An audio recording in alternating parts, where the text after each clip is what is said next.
तुम्हारा काम है, यही आरडब्ल्यू का काम है। लेकिन इसको राजनीतिक चश्मा डाल के इतना ज्यादा दूषित कर दिया है कि आज समाज सेवा और राजनीति में अंतर करना भारी पड़ गया है।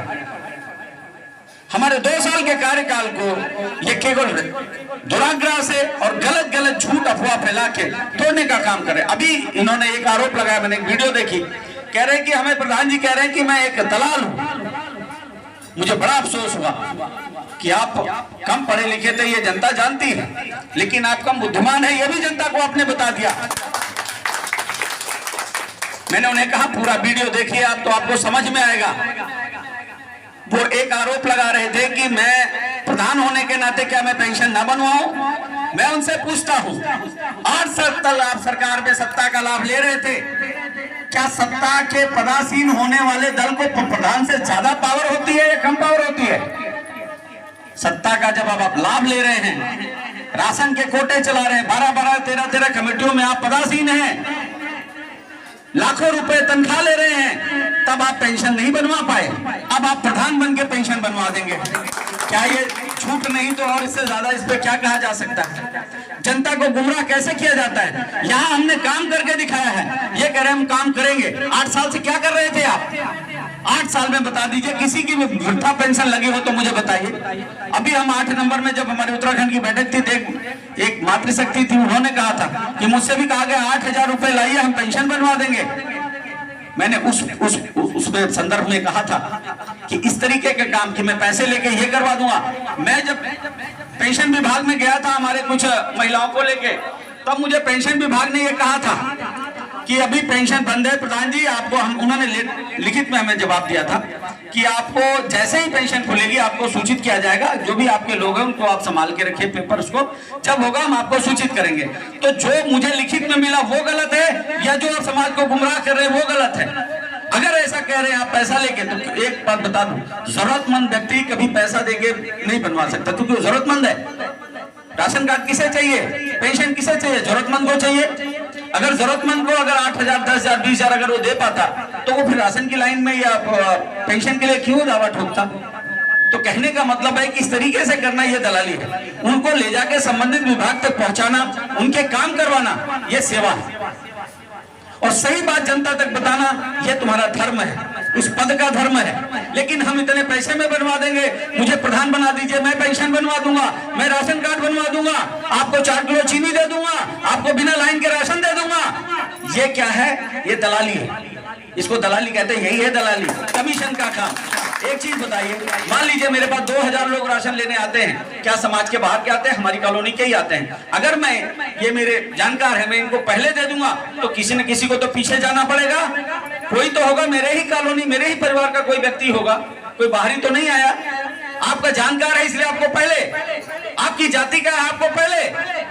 ये नहीं चलना चाहिए। जो लाइन में है, जो पहले है, जो आवेदक पहले है, उसको मिलना चाहिए, वो कहीं से भी हो, कैसा भी हो, कहीं का हो। तो ये सब छोटी छोटी चीजें हैं जो हम सबको विचार करनी चाहिए। धूप बहुत ज्यादा हो रही है, लोग परेशान हो रहे हैं, बहुत लंबा ना खींचते हुए मेरे सवाल थे। एक राजू भाई एक बार बोलिए, जरा एक सवाल बोलिए, एक एक करके बोलिए तो मैं बोलूं। हर कार्य जो आपके प्रयासों से होना चाहिए, आपके सहयोग से होना चाहिए, वो होगा, निश्चित तौर पे होगा। आप सबके सहयोग, आप सबके सुझाव लेने के बाद होगा। एक भी ऐसा कोई कार्य है जो नहीं हो सकता, ऐसा संभव नहीं है। हर काम हो सकता है और करवाएंगे, सिद्ध कर देंगे कि कॉलोनी अगर संगठित है, हम सब एकजुट हैं, तो कोई भी कार्य असंभव नहीं है। जहां तक ये राशन की बात कर रहे हैं ना, आपको मैं एक चीज और आज बता के जा रहा हूं। आज वो राशन के लिए आज वो परेशान कर रहे हैं ना लोगों को, 6 महीने रुक जाइए, ये भी आपको रिजल्ट दिख जाएगा कि कहां रहेगा राशन, कैसे रहेगा राशन। हफ्ते में 6 दिन राशन बंटना चाहिए, महीने में 4 दिन राशन बंटता है। लोगों को घंटों घंटों लाइनों में लगना पड़ता है। सरकार की योजना है, आपको उसका कमीशन मिलता है, आप अपने ब्याह पे नहीं बांटते। सरकार अगर राशन दे रही है, आप उसका वितरण कर रहे हैं, उसका आप मोल ले रहे हैं। आप कोई एहसान नहीं कर रहे हैं मेरी कॉलोनी पे, मेरे लोगों पे, लेकिन आप ये क्या दिखा रहे हैं कि हम एहसान कर रहे हैं। 6 दिन खुलना चाहिए, केवल 4 दिन महीने में खुलता है। ये अब दिखेगा, जरूर दिखेगा, 6 महीने में ही दिखाऊंगा। ऐसा नहीं होने देंगे। लोगों को सरकारी सुविधा का लाभ सही ढंग से मिले, ये हमारी भी जवाबदेही है, हमें भी उसका जवाब देना है और इसके लिए छोड़ेंगे नहीं। तुम्हारी वजह से नहीं मिला। बिना राशन वाले को क्या राशन दे सकते हैं? वो नहीं दे सकते ना। जिसका राशन है उसी को राशन मिल रहा है ना, तो सही ढंग से क्यों ना मिले? पूरे हफ्ते में 6 दिन क्यों ना मिले? केवल एक दिन सोमवार को बंद रहता है जी आधिकारिक रूप से। कितना राशन बटा, कितना नहीं बटा, ब्लैक बोर्ड पे डेली अपडेट होना चाहिए। कुछ नहीं हो रहा है। राशन के कट्टे कहीं और मिल रहे हैं, वीडियो है हमारे पास, सब दिखाऊंगा। ये लेके जाऊंगा मैं उस विभाग में जिसके ये सर्विलेंस विजिलेंस ऑफिसर है, यही है, खुद ही अधिकारी, खुद ही चोर। इसको दिखाऊंगा मैं, ले जाऊंगा मैं सरकार के पास, छोड़ूंगा नहीं। जिसका ये झूठा प्रलोभ लगा रहे हैं, आरोप लगा रहे हैं समाज को कि हम राशन दे देंगे, फलाना दे देंगे, ये दे देंगे, आने दीजिए समय, इसका भी इनको हम रिजल्ट दिखाएंगे। सवाल क्या? पहला सवाल ये था कि जो हमारी महिलाएं अपने समाज को संगठित करने के लिए एक संगठन चलाती है, उसको रजिस्टर्ड कराने में आपकी क्या भूमिका रहेगी, और जो हमारे सांस्कृतिक कार्यक्रम होंगे उसमें आपका सहयोग हमारे समाज के लोग चाहते हैं। राणा साहब को नमस्कार। देखिए, मातृशक्ति हमारी सीता जी बैठी हैं। हम हर संभव प्रयास करते हैं कि मातृशक्ति जितना जागृत होंगी उतना ही समाज जागृत होगा। क्योंकि इतनी जिम्मेदारियों के बाद भी अगर समाज के लिए समय निकाल रही, इतनी सारी महिलाओं को लेके इतने बड़े अच्छे कार्यक्रम करती हैं, तो उनके लिए तो हमारा तन मन धन सब कुछ है। जहां भी जरूरत पड़े हम तैयार हैं। जहां तक सवाल है रजिस्ट्रेशन का, रजिस्ट्रेशन एक प्रक्रिया है। आप जब चाहेंगी सोसाइटी रजिस्ट्रेशन, हम एक्चुअली आपको बता दें, थोड़ा हमारा पिछला इतिहास बताएं। मैं छात्र संघ से रहा हूँ, अखिल भारतीय विद्यार्थी परिषद, आप सबने नाम सुना होगा, इलाहाबाद यूनिवर्सिटी का मैं सेक्रेटरी रहा हूँ, एबीवीपी का 96 से। तो मेरा ये राजनीतिक शुरू से, मैं बचपन से मैं राजनीति इसमें रहा हूँ, समाज में और राजनीति में। एबीवीपी का मैं सेक्रेटरी रहा हूँ, और उसके बाद यहाँ मैं आज नेशनल यूनियन चलाता हूँ और दिल्ली स्टेट का मैं फाउंडर हूँ। तो मेरा ट्रेड यूनियन से भी लिंक है, वो मैं चलाता हूँ। और ये रजिस्ट्रेशन कराना या ये छोटे छोटे काम है, ये हम करवा देंगे, ये कोई बड़ी चीज नहीं है। वो आपका अधिकार है, आप चाहें तो आप जब चाहेंगे 15 दिन में रजिस्ट्रेशन करके आपके घर आ जाएगा। बस आप मुझे उसका सारा डेटा दे देंगे, जब आप चाहेंगे वो मैं साथ में हूँ। जहां तक सवाल है सांस्कृतिक कार्यक्रम के, मैं इसके बहुत पक्षधर हूँ। क्योंकि मैंने, आपने देखा होगा पिछले 8 साल में हम सबने 8 से 10 सांस्कृतिक कार्यक्रम कराए। कोई भी छोटा से छोटा कार्यक्रम हो, हम चाहते हैं उसी में उत्सव बना दें। 10 आदमी को जोड़ते हैं, लोग एकजुट होते हैं तो समस्याओं का समाधान होता है। विचारों में जो थोड़ी मतभिन्नता होती है वो भी शांत होती है, और हम सब एकजुट होते हैं। समाज की यही परिभाषा है, एक संगठित समाज ही देश को उन्नति के राह पर ले जा सकता है। एक हमारे संस्कार, जो हमारी संस्कृति है, उसको हम जितना बचा पाएंगे उतना ही हम अपने राष्ट्र को समृद्ध बना पाएंगे। तो ये बहुत जरूरी है कार्यक्रम हो। जहां तक सवाल है सांस्कृतिक कार्यक्रम के, मेरे व्यक्तिगत प्रयास से जितना चाहिए आप उतना लीजिए। और दूसरी बात है, कोई भी कार्यक्रम करना हो 2 महीने पहले हमें बता दीजिए। सरकार से एक योजनाएं चलती है, संस्कृति मंत्रालय कार्यक्रम करता है हमारा। जैसे हमने छठ का कार्यक्रम किया था, और हमारे दूसरे RWA भी करते हैं, तो वो हमसे चिट्ठी लिखवा के ले जाते हैं। अभी हमने वहां पे किया था रमेश आपके यहाँ डीसीएम कॉलोनी में, तो हमने अपने लेटर दिया था। जन्माष्टमी पे सरकार अपने 25,000 50,000 देती है, टेंट लाइट साउंड सब देती है। जो हमसे चिट्ठी लिखवाते हैं वहां भी करवाते हैं। तो आपके कोई भी आयोजन हो समय से बता दीजिए, तो सरकार की तरफ से जो धन मिलता है उसका उपयोग हम करेंगे समाज में। तो इससे सरकार की भी भागीदारी हो जाएगी, हम समाज की भी भागीदारी हो जाएगी, और बिना पैसे में हम कार्यक्रम को बढ़िया बना देंगे। तो ये दोनों चीजें तो अपने हाथ में है, इसमें कहीं कुछ परेशान होने की जरूरत नहीं। क्योंकि माननीय पार्षद जी, माननीय विधायक जी कंधे से कंधा मिला के काम कर रहे हैं, हर संभव मदद करने के लिए हमेशा खड़े हैं। इसलिए इसका हम आपको भरोसा दिलवाते हैं। सर, तीसरा सवाल है कॉलोनी की सुरक्षा के निरंतर के लिए, क्योंकि आजकल कॉलोनी में चोरियां बहुत हो रही हैं। और चौथा सवाल ये है कि हर कॉलोनी में कहीं ना कहीं हम लोग ये चाहते हैं कि हमारे सभी लोग जो है, हम लोग मध्यम वर्ग के हैं और कुछ लोग थोड़े से और उस स्तर पे हैं, तो उनके लिए हम लोग चाहते हैं कि समुदाय भवन कोशिश की जाए ताकि सब वर्ग के लोग इसका एक फायदा उठा सकें। जहां तक सुरक्षा का सवाल है, पहले जब मैं आया था तो 1 बीट ऑफिसर हुआ करता था, आज की डेट में 4 बीट ऑफिसर हैं। और अभी तक पिछले 2 साल में 4 बीट ऑफिसर्स को बदलवा चुका हूं, क्योंकि उनके काम हमें ठीक नहीं मिले। उसके सबके लेटर्स और सारी जो कार्रवाई है वो व्हाट्सएप ग्रुप पे भी डाला करता था, और हमारे पास पत्राचार की कॉपी भी है। आज की डेट में 4 बीट ऑफिसर हैं। प्रयास यही होता है कि 2 दिन से रात में दो बार कम से कम गश्त करें। और जब भी चेक किया, 1-2 बार तो पकड़े भी गए, जैसे 9 नंबर में चोरी हुई थी।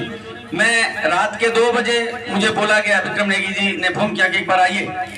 2-5 मिनट में मैं वहां पहुंचा, तभी तक पुलिस वाला भी आ गया और मुझे बताया गया कि 1 घंटे पहले ही अभी ये गश्त करके गए थे। तो इससे लगता है कि पहले से तो सुचारू व्यवस्था थोड़ी सी ठीक हुई है, लेकिन अब पूरी तरीके से ठीक हुई है। इसमें अभी तो और करने की गुंजाइश है, और सशक्त बनाना है और जवाबदेह बनाना है। पहले एक गार्ड हुआ करता था, हमारा सिक्योरिटी गार्ड जिसको हम लोगों ने रखा हुआ है, वो 3 गार्ड आज की डेट में काम कर रहे हैं। 5 ब्लॉक में 3 गार्ड है। प्रयास है कि हम और ज्यादा सुरक्षित हों, लेकिन ये भी सत्य है कि चोरियां भी हो रही। आज भी 7 नंबर में चोरी हुई, ये दुर्भाग्यपूर्ण है। और हमारे ही समाज के कुछ लोग हैं जो इसमें शामिल हैं, या जो उनको संदेश या उनको सूचना दे रहे हैं।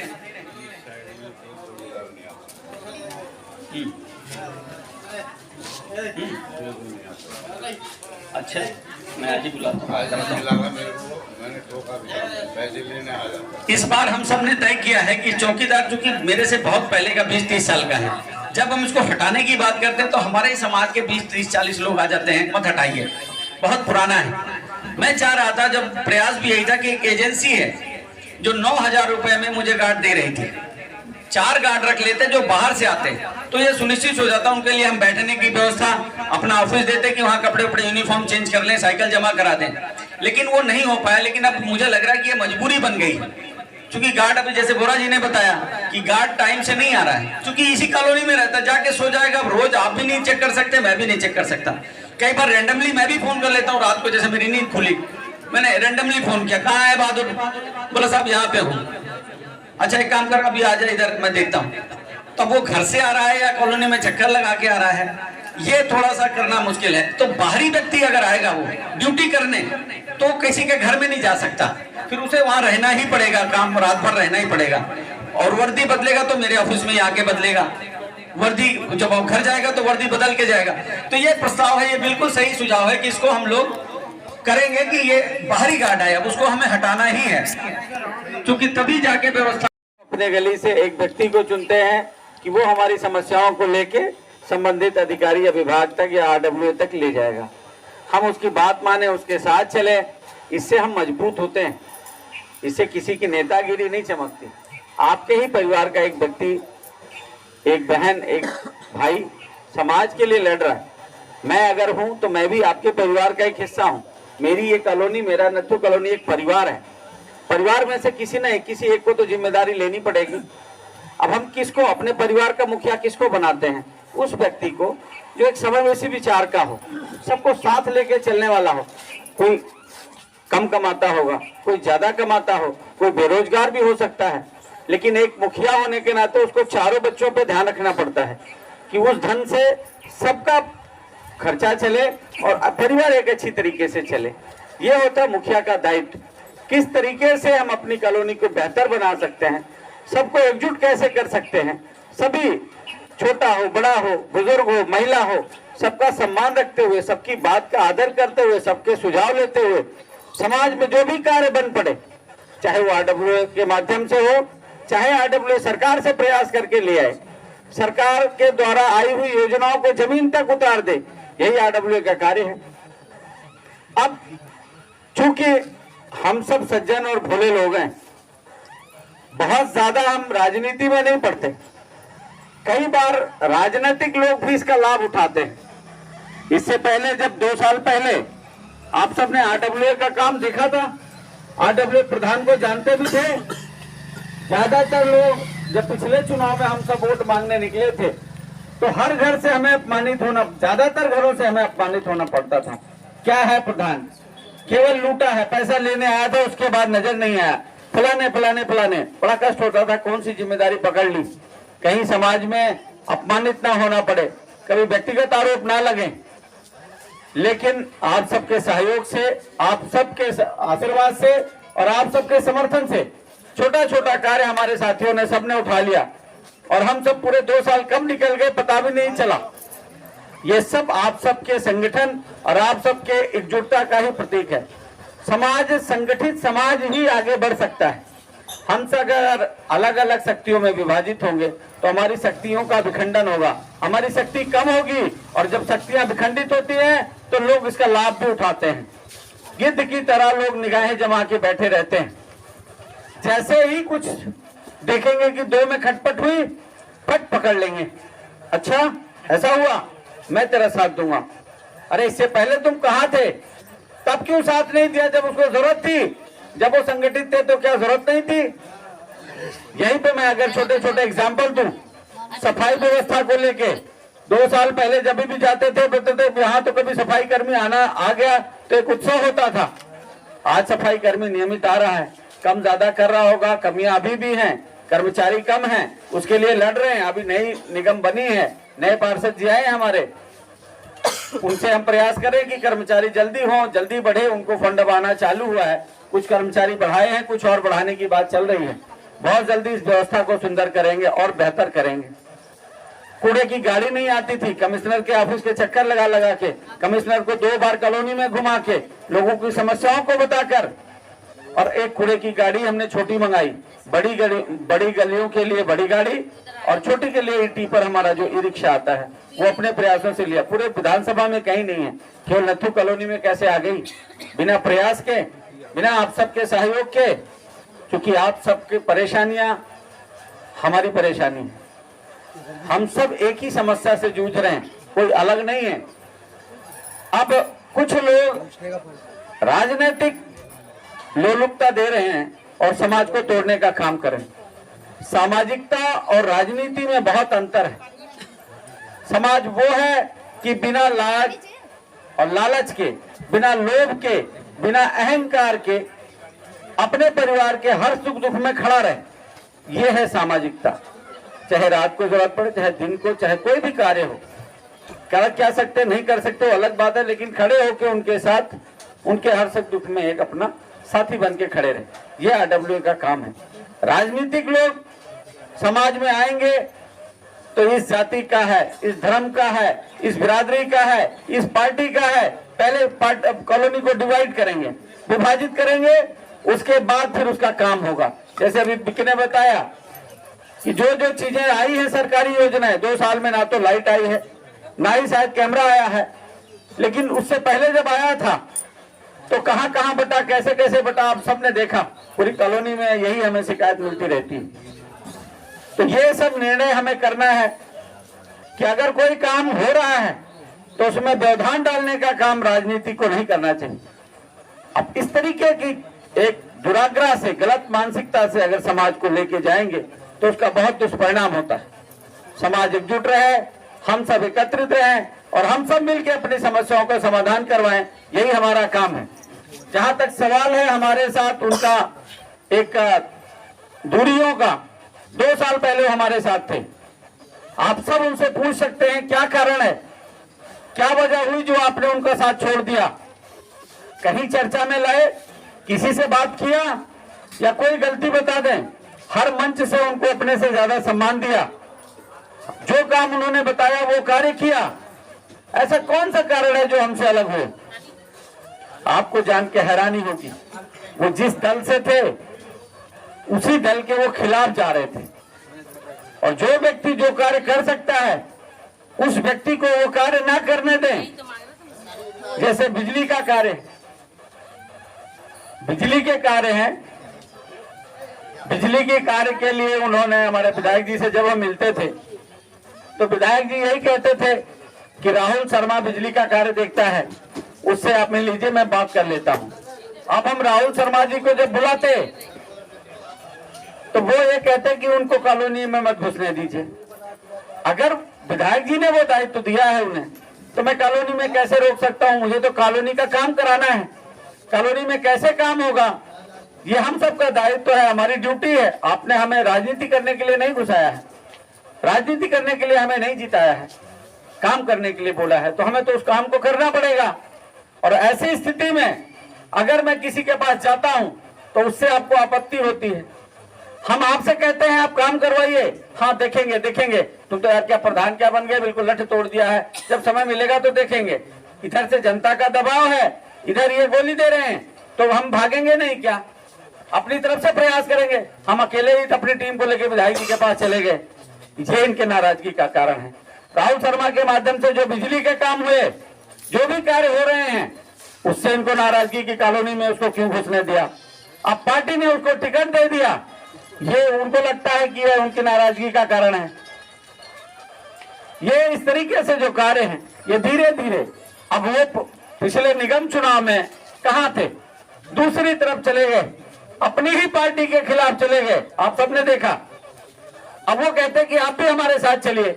हमने कहा हम अच्छे काम करने वाले के साथ हैं, कॉलोनी के साथ हैं, हम निष्पक्ष रहें, किसी पार्टी पक्ष से हमारा कोई लेना देना नहीं है। हाँ, इतना जरूर कहेंगे कि दोनों जो व्यक्ति खड़े हैं उनको देखिए, किसने क्या काम किया है, कैसा काम किया है, किस व्यक्तित्व का है, निर्णय आपको स्वयं करना है। ना मैं इसके साथ जाऊंगा, ना मैं इसके साथ जाऊंगा। निष्पक्ष रह के अपनी जो आरडब्ल्यू की भूमिका है उसको अदा करी, उससे उनको आपत्ति है। ये कारण है आज हमें छोड़ के उनके जाने का। अब मित्रों, इतना ही कहूंगा, समय बहुत ज्यादा हो रहा है, इतना ही कहूंगा कि बहुत सोच समझ के निर्णय करना है। समाज को किसी राजनीतिक हाथों में देना है या समाज को एक सामाजिक व्यक्ति के साथ रह के चलना है। जो व्यक्ति पिछले 2 साल में अपने सहयोग से सरकार की योजनाओं को लाके काम किया, उसके साथ चलना है, या केवल झूठ, फरेब और गलत प्रचार करके समाज को लूटने वाले व्यक्ति को हमें ये जिम्मेदारी देनी है। 10 साल से वो सत्ता में है, कहते हैं सत्ता में वो किस दल से है भगवान जाने, क्योंकि जब जरूरत पड़ी है तो उसी का साथ छोड़ के कहीं और चले गए। 10 साल से वो सत्ता में है। छोटे छोटे मैं 1-2 एग्जाम्पल देता हूं। सीवर लाइन का काम और कॉलोनी में हो गया, हमारी कॉलोनी सबसे पीछे क्यों रह गई। गैस पाइपलाइन और कॉलोनियों में हो गई, मेरी कॉलोनी पीछे क्यों रह गई। सीवर लाइन का काम, चाहे हाई टेंशन का काम अपने नथुपुरा गांव में हो गया, अपनी कॉलोनी छूट क्यों गई। ये छोटे छोटे काम हैं, क्या वो नहीं करवा सकते थे? क्या वो सत्ता में नहीं थे? क्या दबाव डाल के नहीं कर सकते थे? क्या कॉलोनी में कैसे काम होगा उसके लिए विधायक या दिल्ली सरकार पे दबाव नहीं डाल सकते थे? वो समर्थ थे, कर सकते थे। एक बात बोलना भूल गया, सीवर तो डला लेकिन वो सर्विस नहीं हुई आज तक। एक ही काम को 6 बारी करते ही है। अभी ये काम चल ही रहा है, इस पे तो हम चर्चा करेंगे, लेकिन ये जो मोटे मोटे काम हैं जो छूट गए थे, ये क्यों नहीं हुए 8-10 सालों में। लेकिन जब आप किसी राजनीतिक पार्टी का लाभ व्यक्तिगत लेंगे, खुद अगर लाभ लेंगे, खुद जेब भरेंगे, तो फिर जनता तो अंतिम पायदान पे ही रहना पड़ेगा। उसके लिए कोई काम नहीं, कोई योजना नहीं। आप बताते 2 साल में आपके सामने जो लिखा है हम लोगों ने, ये काम है जो जरूरी मोटे मोटे काम है। उनके कोई भी काम पिछले 10 साल में बताते कि मैंने अपने सहयोग से या मैंने अपने प्रयासों से ये काम करवा दिया जो नत्थू कॉलोनी के मैं सबसे पहले करवा दिया। आप देखिए, जब गलियां बन रही थी तो 2-2 साल तक हम लोग कितना परेशानी झेले हैं। पानी का काम हो रहा था, कितना परेशान हुए उस पानी के काम को लेके। आज देखिए सीवर का काम हो रहा है। प्रयास यही है कि ज्यादा से ज्यादा काम समय पे हो जाए। और जगह पे 6 इंची की लाइन डली है, आपके यहाँ 12 इंची की लाइन डल रही है। तो ये छोटे छोटे प्रयास है जो हम सब ने सुधार करके, बदलाव करके, विधायक जी पे दबाव डाल के उस काम को करवाया है। और जब हम आवाज उठाएंगे, जब हम संगठित रहेंगे, तो कोई भी कार्य आपका है ऐसा नहीं है जो अधूरा हो जाए। एक चीज बताइए, सीवर लाइन का काम हमारे कार्यकाल में ही क्यों चालू हुआ? हाई टेंशन हटने का जो काम है जिसका टेंडर पास हो गया, वो हमारे कार्यकाल में ही क्यों चला? आईजीएल गैस पाइपलाइन का काम जो इसी महीने का आखिर या अगले महीने में चालू होगा, हमारे कार्यकाल में ही क्यों चालू हो रहा है? और ये जो हमारे साइन बोर्ड का काम है, गलियों में मार्गदर्शक बोर्ड जो लगने हैं, ये हमारे कार्यकाल में ही क्यों पास हुआ? ऐसे सरकारी योजनाएं जो सरकार के माध्यम से हम ला रहे हैं, वो हमारे कार्यकाल में ही क्यों हो रही हैं? इन पर विचार करने की जरूरत है। और उसमें एक ही आपको अंतर मिलेगा कि हम संगठित हैं, हम सब एकजुट हैं, हम सब एक स्वर में आवाज उठाते हैं, हम गैर राजनीतिक हैं, निष्पक्ष हैं, कोई लाभ नहीं ले रहे हैं। उसके पास भी जाएंगे तो उनको भी सुनना पड़ेगा, जिसके पास भी जाएंगे उनको भी सुनना पड़ेगा। इसलिए हमारी बात सुनी गई और उस पर अमल किया गया और उसका लाभ हमें मिल रहा है। मैं इतना ही कहूंगा कि ये चुनाव बदलाव का है, ये चुनाव परिवर्तन का है, ये चुनाव विकास वर्षित झूठे वादों का है। हम सबको संगठित रहना है, पुनः जैसे आपने मिसाल पेश की थी कि एक भी वोट इधर उधर नहीं गया था। पिछली बार हम लोग उगता सूरज पे आए थे, इस बार मसाल पे आए हैं। मसाल एक क्रांति का, एक बदलाव का प्रतीक है। हम बदलाव के रूप में एक इस व्यवस्था को लेके आए थे। एक भी रुपया कॉलोनी से नहीं लिया, एक भी। अभी पिछली बार 30 रुपया चंदा लिया गया था पर वोट डालने का, हमने लड़ाई लड़ी। चुनाव आयोग 50 रुपया कह रहा था, दूसरा दल हमारा 30 रुपया कह रहा था। हमने कहा 30 रुपया नहीं देने देंगे। ये चुनाव आप चाहते थे, हम नहीं, जनता नहीं चाहती थी। तो 30 रुपए वोट डालने के लिए 30 रुपए क्यों देना पड़े? ये तो लोकतंत्र की हत्या है, मानव मताधिकार का दुरुपयोग है। हमने कहा निष्पक्ष होना चाहिए और बिना पैसे के होना चाहिए। जो भी पैसा लगेगा वो हम दोनों भरेंगे। उसमें बहुत आपत्ति हुई, उसमें बड़ी आपत्ति हुई, लेकिन वो जो है 11,000 हजार रुपए हम दोनों ने दिया। भैया बीच में मत बोलिए। कहाँ से है भाई, कहाँ रहता है? लेकिन एक मौका नहीं मौका बाद में मिलेगा। तो भाई कहाँ रहते हो तुम? कहाँ रहते हो? मालूम नहीं सर। कहाँ रहते हो? इधर कहाँ रहता है? कहाँ इधर? इधर अमर दीवार में। चल चल बोले जाए।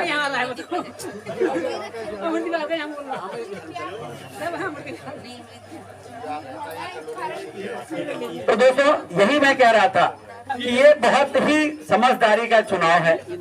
हमें ये देखना पड़ेगा कि किसने क्या काम किया, कैसे काम किया और उसका अनुभव क्या है।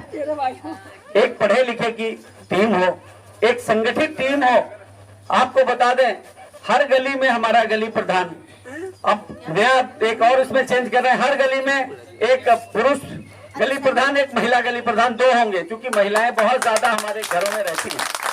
कोई भी काम होता है तो महिलाएं ही देखती हैं, पुरुष शायद ऑफिस या ड्यूटी चले जाते हैं, वो नहीं देख पाते। तो हमें एक महिला गली प्रधान की भी जरूरत है कि कोई समस्या हो, मान लीजिए सफाई कर्मी आया, काम नहीं कर रहा है या इधर उधर हाथ मार के चला गया, तो कौन बताएगा? पुरुष तो शाम को आएगा, फिर वो शिकायत ही कर सकता, समाधान नहीं कर सकता। अगर महिलाएं सीधे जागरूक होंगी, सीधे फोन करेंगी जी आया तो है, काम नहीं कर रहा है, तो तुरंत हम उसको बोल के उस काम को करवा सकते हैं। इसलिए अब महिलाएं हमारी जिम्मेदार गली में भी होंगी, जिससे कि हम और ज्यादा महिलाओं का भी हम एक अपनी सहभागिता ला पाएंगे, उनको भी जागरूक करेंगे, साथ साथ हमारी कॉलोनी का भी विकास होगा। ये छोटे छोटे प्रयास हैं जिससे हम समाज को बदलने की एक व्यवस्था बनाने की कोशिश करें। एक बुनियाद है रखी है, उस बुनियाद पे आगे मंजिल खड़ी करने का काम अब आप लोगों का है। 2 साल का कार्यकाल सीखने में और समझने में और कुछ बुनियाद रखने में लग गया। आगे का कार्यकाल कैसा चलेगा, किसका कैसे समर्थन करेंगे, ये तय आपको करना है। दोनों में अंतर क्या है ये आप सबने देखा है। उनकी क्या पृष्ठभूमि है, हमारी क्या पृष्ठभूमि है, हमारी टीम की क्या पृष्ठभूमि है, आपने देखी है। हमारे काम देखे हैं, उनके भी काम आपने देखे हैं। 8 साल तक सत्ता में हैं। राशन कार्ड के नाम पे अभी तक एक भी राशन कार्ड नहीं बन रहा, पिछले 8-9 साल हो गए। पेंशन, वृद्धा पेंशन, एक भी वृद्धा पेंशन नहीं बन पा रही है। अब कह रहे प्रधान बना दो, मैं बना दूंगा। एक चीज बताइए, इतने बड़े पद पे रह के सरकार में आप ये कार्य नहीं करवा पा रहे हैं, एक प्रधान बन के आप पेंशन और राशन कार्ड बनवा देंगे। जबकि दोनों जगह की मैं आपको बात बता दूं, हम दोनों जगहों पे हम अपने लोगों को लेके गए, वहां पे उन्होंने हमें लिखित में चिट्ठी दे दिया कि अभी पेंशन और राशन कार्ड बंद है सरकार की तरफ से, जैसे खुलेगा प्रधान जी आपको सूचित किया जाएगा। ये क्या दुष्प्रचार करते फिर रहे हैं कि मुझे जिता दो मैं आपका राशन कार्ड बनवा दूंगा, मुझे जिता दो मैं आपकी पेंशन बनवा दूंगा। विधवा पेंशन और विकलांग पेंशन, केवल 2 पेंशन बन रही है, इसके अलावा कोई पेंशन नहीं बन रही है। अभी किसी महिला ने मुझे बताया था एक मीटिंग में कि मुझसे कहा गया कि 8,000 रुपए दे दीजिए मैं बनवा दूंगा। इस तरीके की दलाली हम इसको स्वीकार नहीं करते। समाज के हम खुद भी एक हिस्सा हैं, उसी प्रभावित परिवार के हम भी हिस्सा हैं। किसी को भी झूठ बोलना, किसी को भी गलत फहमी में डालना, किसी को कोई झूठे वादे करना, झूठा प्रपंच करना, ये राजनीतिक हथकंडा हो सकता है, सामाजिक हथकंडा नहीं हो सकता है। इससे हमें बचना है। हमें लोगों को जागरूक करना है कि जो व्यक्ति केवल दलाली पे अपना जीवन चलाए उस व्यक्ति के साथ हमें नहीं जाना है। हमें अपने परिवार में अपने परिवार का मुखिया चुनना है, और परिवार का मुखिया कैसा होगा ये हम सब मिलकर तय करेंगे। जैसे पहले आपने 100% मदद की थी, समर्थन किया था, आशीर्वाद दिया था, पुनः आप वही आप करेंगे, ऐसा मुझे भरोसा भी है और विश्वास भी है।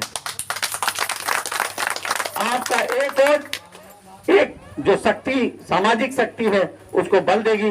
एक वोट आपको वो गलत शक्ति जो एक गलत प्रपंच और समाज को फिर से राजनीतिक दिशा में देने का प्रयास करे उसको बल देगी। तय आपको करना है कि आपको राजनीतिक चुनना है या सामाजिक चुनना है, जो निष्पक्ष हो, गैर राजनीतिक हो, आपके हर सुख दुख में खड़ा हो, बिना पार्टी पक्ष देखे, बिना कॉलोनी ब्लॉक और जाति धर्म देखे वो काम करे, उसके साथ जाना है या हमें उसके साथ जाना है जो केवल टोपी झंडा बैनर उठाने वाले को ही ढूंढता है और जब उसको जरूरत पड़ेगी तो उसका राजनीतिक इस्तेमाल कैसा हो उसके साथ जाना है। एक बहुत बड़ी टीम थी एक समय, आज देखेंगे तो मुट्ठी भर लोग बचे हैं, क्योंकि माल अपनी जेब में है और काम कार्यकर्ता के लिए। तो ये नहीं चलेगा। समाज सब देखता है, सब जानता है, आप सब बहुत जागरूक और समझदार हैं। मैं यही कहूंगा कि निर्णय बहुत सोच समझ के करना, किसी बहकावे में, किसी छलावे में नहीं आना। क्या काम किया है, उनको कितना जानते हैं, कभी भी कोई शंका हो तो कभी भी आप मुझे बुला सकते हैं। कभी उसके साथ मैंने तो पहले भी बोला है कि आइए मंच पे करते हैं, बात विवाद करते हैं इस पे बहस, किसने क्या काम किया है 10 साल वर्सेस 2 साल।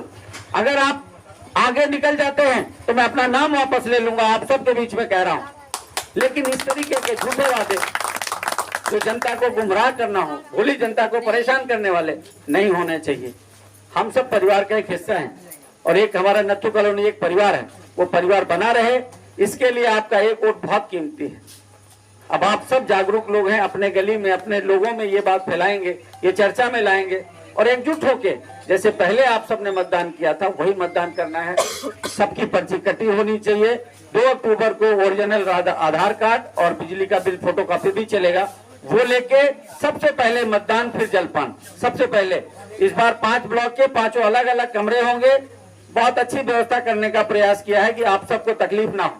ई रिक्शा लगवा देंगे, जिसको भी ई रिक्शा से जाना हो हमारे लोगों को बता देंगे, वो रिक्शा आएगा, आपको लेके जाएगा, छोड़ के जाएगा। लेकिन कोई भी ऐसा साथी ना हो, ऐसा परिवार ना हो जो मतदान ना करे, क्योंकि आपका एक वोट हमसे सवाल करने का भी अधिकार रखेगा। इसीलिए हमने इसको इस बार बिना पैसे के रखा है। पैसा रखते हैं तो बहुत सारे हमारे जो परिवार है वोट डालने से वंचित रह जाता है। हर परिवार वोट करेगा तो मुझसे जुड़ेगा, वो मुझसे सवाल भी करेगा और जिस दिन वो सारे हमारे परिवार सवाल करना सीख जाएंगे, उसी दिन ये जो आरडब्ल्यू में राजनीति हो रही है या पार्टी का कोई भी प्रतिनिधि है जो केवल झांसे में लेके पार्टीबाजी करता है, वो सब दूर हो जाएंगे। उन्हें पता चल जाएगा कॉलोनी संगठित है, कॉलोनी के एक जुट है और इसको जुटलाना और इसको दरकिनार करना या इसको पीछे छोड़ना अब किसी के बस की बात नहीं है। इसलिए आपका एक वोट बहुत कीमती है। मसाल चुनाव चिन्ह है, आप सब अपना वोट देके हमें आशीर्वाद दें, पुनः 2 साल का अवसर दें। यकीन दिलाता हूं आपको कि जो भी कार्य किए हैं उससे बेहतर करने का प्रयास करेंगे। बहुत बहुत धन्यवाद।